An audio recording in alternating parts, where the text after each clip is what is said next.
Hi, my name is Vladislav Belagrodov and I present here my research project, Behavior-Driven Scheduler in OpenStack Cloud.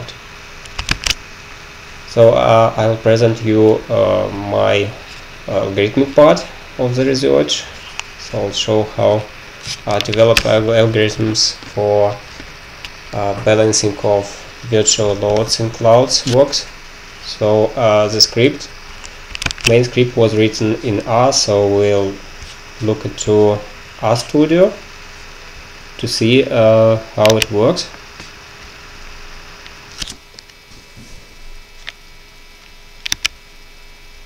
So first of all, we need to get data from database.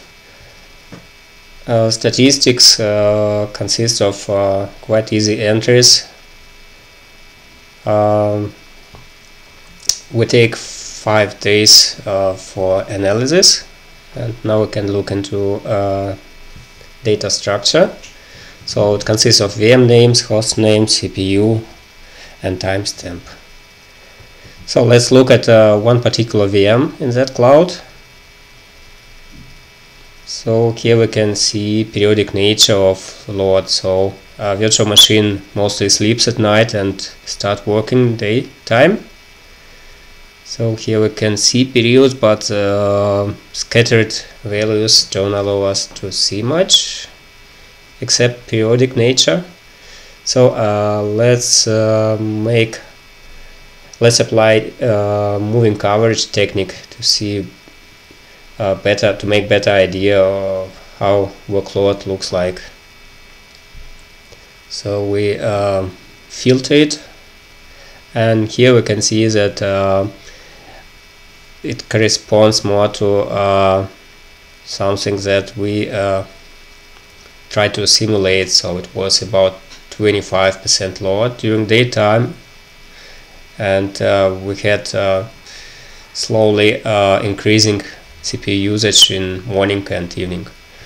So here we can see all 12 machines in 3 hosts, so 4 machines per host, and those groups, as you can see, they are shifted in time by about 6 hours difference. So each fourth machine doesn't have a periodic load. It's just seldom load with some function, and we would like to combine those VMs on different hosts so they don't struggle for host CPU. So let's take one host. We can check how host load looks like. Here you can see 100% boundary hit quite often. So at 100% we see that some VMs really fight each other for CPU, and we would like to avoid with algorithms I developed in my research, so we avoid such hits. So also one can make filtering. So filtering doesn't show those hits, but at least it shows fluctuation of CPU usage on host.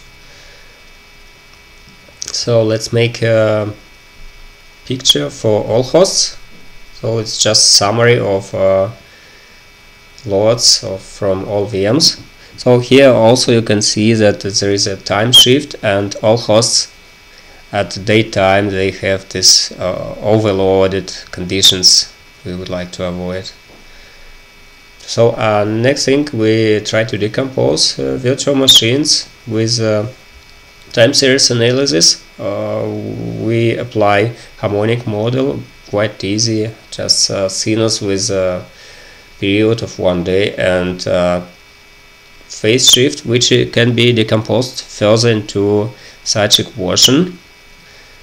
So we can get rid of phase, at least for now, and apply linear programming methods to make approximation of load by sine wave.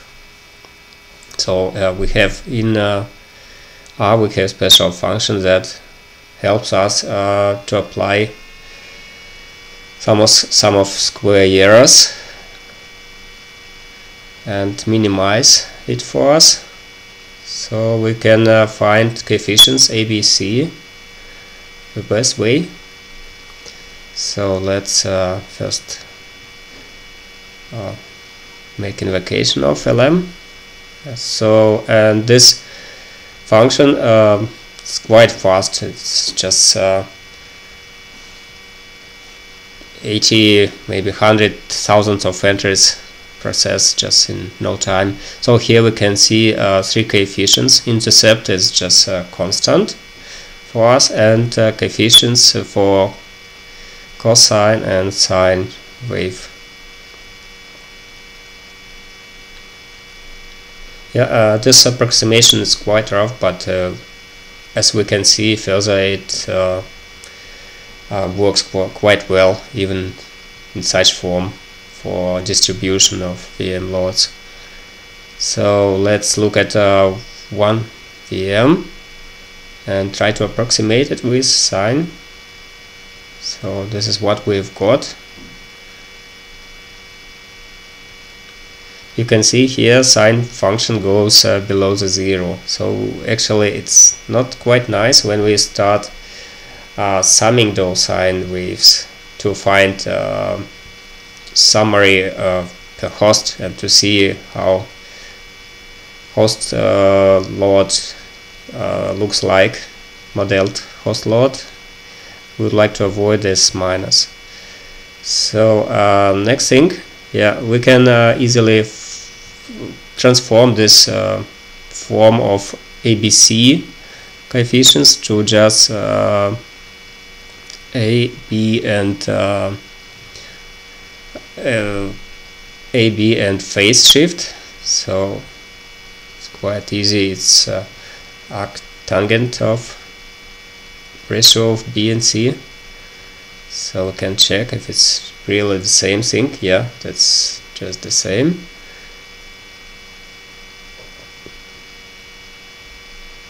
So, and next thing in this research, I applied different model. I moved resulting wave above as much as so that it doesn't go below the 0. So I check if amplitude of sine wave is bigger than average of mean value of the load.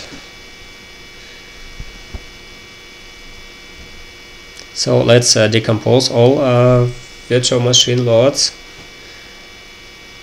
just with one function. What we did before, it will be automated, and to find loads per host, we just sum those loads from particular VMs running with it. With sine functions it's quite easy, we just sum coefficients because periods and frequencies are the same. So here we've got a table with coefficients. So those are models for our VM loads. Let's picture what we've got. So we've got a lot of sine waves. So 3 VMs, 1, 1, 2, 1, 3, they have the same period and the same phase shift, but you see that 1, 4 actually it was kind of phase shift of 180 degrees from those 3 VMs. So first I thought it's something to do with a random load generator, but actually it's quite easy to explain. This machine worked a lot at night because other 3 were not occupying CPU, so it became wave as well. So next one, we decompose host loads. So we just find those ABC coefficients and also peaks. Peak means we check average and add also amplitude of sine wave, so we can find peak of that host. And in algorithms, we would like to minimize peaks of all hosts, make them much smaller. So let's go through algorithms further. First of all, let's draw how modeled host loads look like. So you see they all hit, not all, but first hits 100% and amplitude. You see variation is in load is quite big on each host. So it's about 60 or even bigger. So and the algorithm tries to make those fluctuations smaller by placing VMs on different hosts. So this is a map where initially all VMs are shown. So we have one host with 4 VMs. Next we try to find host with the biggest sine peak. So it's the first one. And next one we try to find, we iterate through VMs on that host and virtually place them on other hosts and see if the global maximum peak in the system was decreased. So we try to minimize it as much as possible. And then we have found something. We move VM, recalculate coefficients. It's quite easy. If we move VM from one host to another, we just do very simple addition and subtraction of those coefficients to make new balance. So let's check how modeled host load looks like now. Here you can see that we have much better load of first host because VM was moved to probably third machine. Still, third machine is still not in very nice conditions, but we go further. So this is our map. We moved VM12 from first host to second one. So let's go further. Now we third host doesn't look like it's okay. So we try to decrease sine peak on it, or overload condition.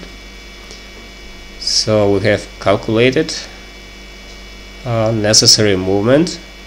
We calculate host coefficients now, and we can see resulting picture with a movement map and new host loads, or rather modeled host loads. So you can see we have much smaller amplitude now for everyone. So second one looks like still it gets most of fluctuation, variation of load during day. This one is our new map. So yeah, we try to unload now second host, go through all of its VMs and find what is the best candidate to move to others. So we found it, recalculate peaks and coefficients for sine, and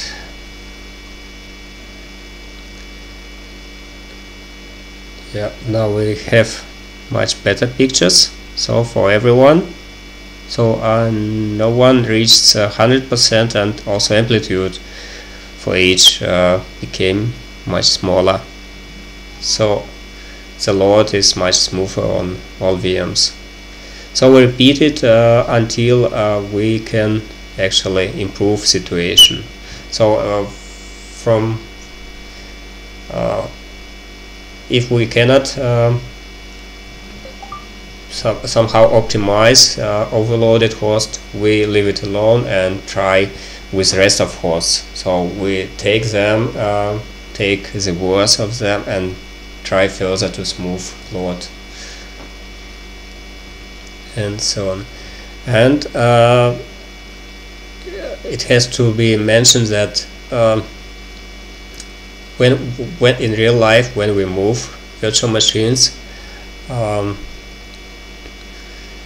this picture can actually change, because modeled loads of particular VMs, they can change. For example, those VMs that wanted more CPU, they'll get more CPU, and their sign functions will be a bit different. So this is one more picture. This is probably the last one. So first host got probably better amplitude and 30% less peak.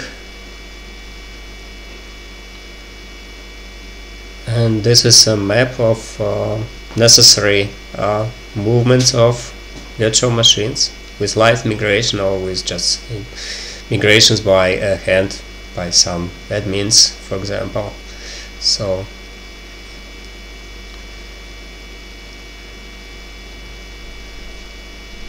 let's go further.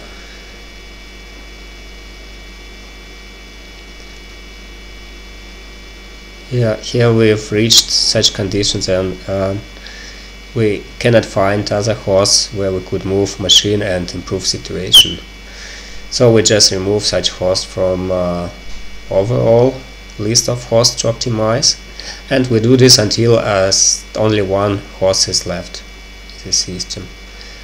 Yeah, here algorithm is almost finished, because no more optimizations are possible, and it depends on load variations among hosts. So if we have a lot of virtual machines with quite small loads, they can be much better balanced than if we have just a few loads with quite big demands on CPU.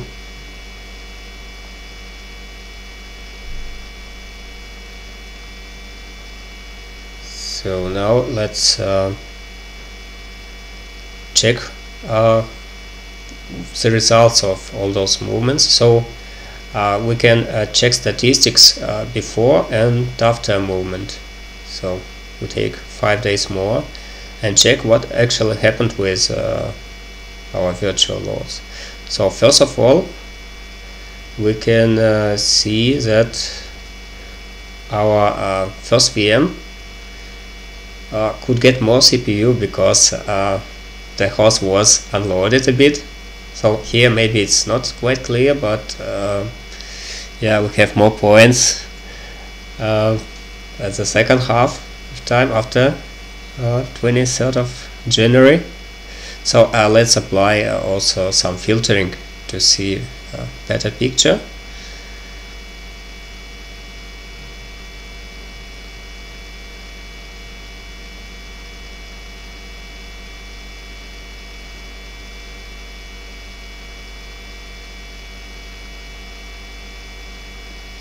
Okay, let's take all hosts. And here probably it's seen better. First host, yeah, if you see behavior changed a bit, but not quite much, so can be seen. But third and second hosts, they've got much more noise, and probably the load was distributed much better.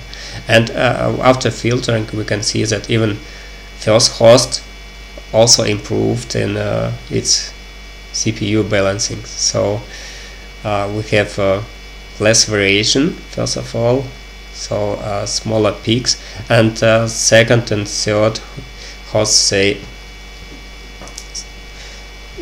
their load is much better after VM movements.